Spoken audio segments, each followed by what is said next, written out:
All right, let's now shift our attention to Sri Lanka, which has now released the updated figures in relation to the foreign nationals who were killed in the deadly serial blasts on Sunday. A total of 36 foreign nationals are now reported to have lost their lives in the deadly blast, and India has suffered the maximum number of casualties, with 11 Indians having been killed in these attacks. And talking of other foreign national casualties, 2 are reported to be from China and Saudi Arabia each.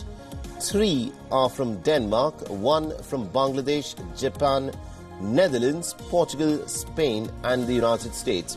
And 2 were reportedly holding US and the United Kingdom's passports, and 2 were also holding Australian and Sri Lankan passports as well.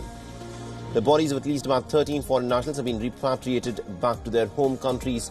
There are still about 14 foreign nationals who are still believed to be missing and therefore unaccounted for.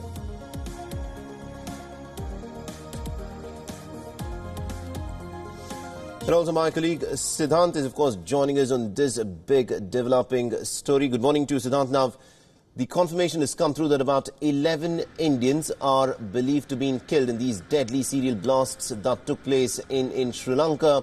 Have all Indians been accounted for, or are there any who are reported to be missing at this point of time? Well, all Indians have been accounted for mostly, but still there are 11 foreigners who are still to be identified. This is a tragedy that has not only hit Sri Lanka, but it has hit so many nationalities altogether. Of course, India had suffered a lot because India has lost its maximum citizens in this tragedy, in which more than 300 people have died, including many children. More than 40 children have also died in this tragedy. Maximum in the Negombo area, where the Saint Sebastian Church is present, where the video was also released. But by and large, now there is an international probe which has started, with so many countries pitching in, whether it's India, US, UK or Australia. And the focus right now is to make sure to nab the people who were linked with this terror attack directly or indirectly. 60 people have been taken into custody, and the details have been released for the first time of the suicide bombers, that there were 9 suicide bombers, out of which 8 were male, 1 was a female, which was present at a different location, and police did try to nab her before she blew herself. But all the 8 men were from well-to-do families. They were well-educated. One of the person went to UK to study, and later went to Australia and came back to Sri Lanka. This is a cause of worry for Sri Lanka today, because these are young men, young educated men from well-to-do families who were the suicide bombers, which shows that Sri Lanka is now being impacted by the global scourge of Islamic terrorism. We know that a local group has been named in the terror attack, the National Tawheed Jamaat. And along with that group, a splinter group of National Tawheed Jamaat has been named, but the name of that splintered group has not been given. We know that the Islamic State has claimed responsibility for the terror attack. The government here is now looking into the financial angle, how Islamic State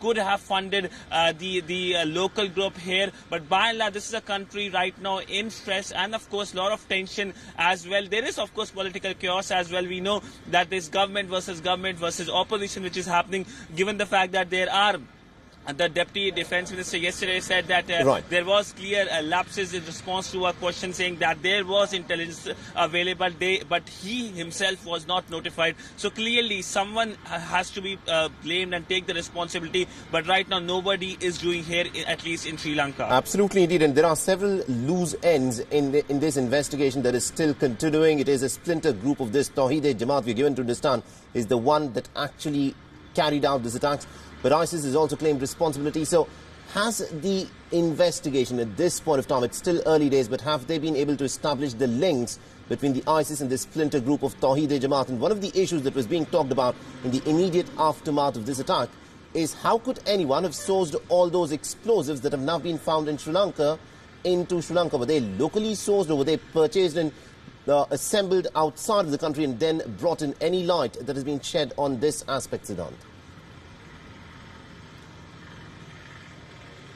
Well, the investigators, the government is very tight-lipped about giving details about the entire investigation, and of course the details also of the people responsible. They gave the details only when at a press conference. There were a number of questions regarding it.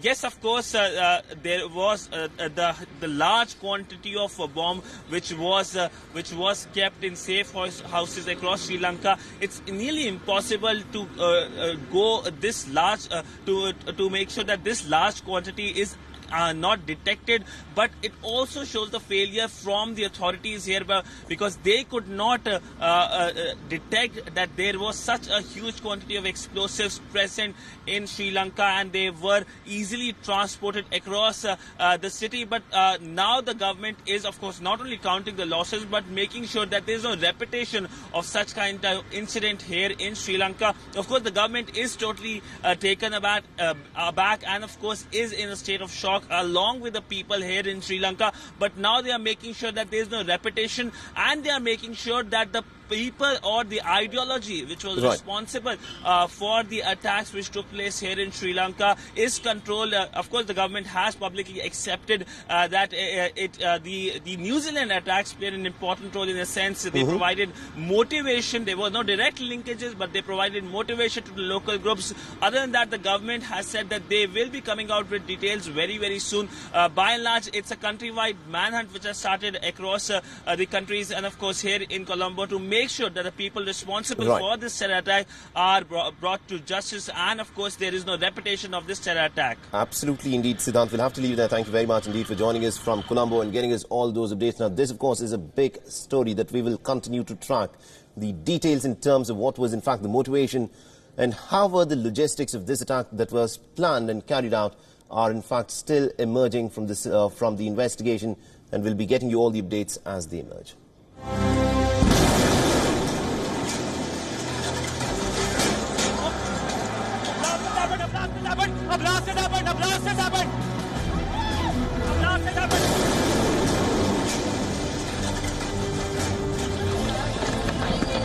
But suddenly we were standing and a massive blast happened. It was really terrible. There can be bombs anywhere here right now, which of course makes the situation very scary, and they have locked us in a location by the security personnel.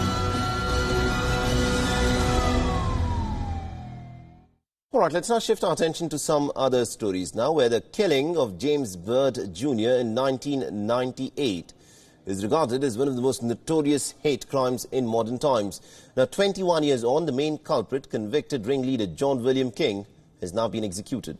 The King was pronounced dead late last night, reportedly 12 minutes after having received the lethal injection. And as witnesses exited the building housing the death chamber at Huntsville, about 25 demonstrators outside were seen cheering. Now, the white supremacist was convicted of killing 49-year-old James Byrd Jr. after he kidnapped him in Jasper in Texas on the 7th of June back in 1998. The prosecutors have revealed that King, along with two other aides, had dragged behind his pickup truck for at least about 3 miles before dumping his body in front of an African-American church. A Ku Klux Klan engraved lighter was amongst the evidence that the cops had in fact found at the scene. Remember, the gruesome killing had spurred the passing of James Byrd Jr. Hate Crimes Act, which strengthens punishments for hate crimes against hate crimes in the state of Texas. William King is the 4th inmate that's been put to death this year in the United States and the 3rd in Texas, and the nation's busiest capital punishment state.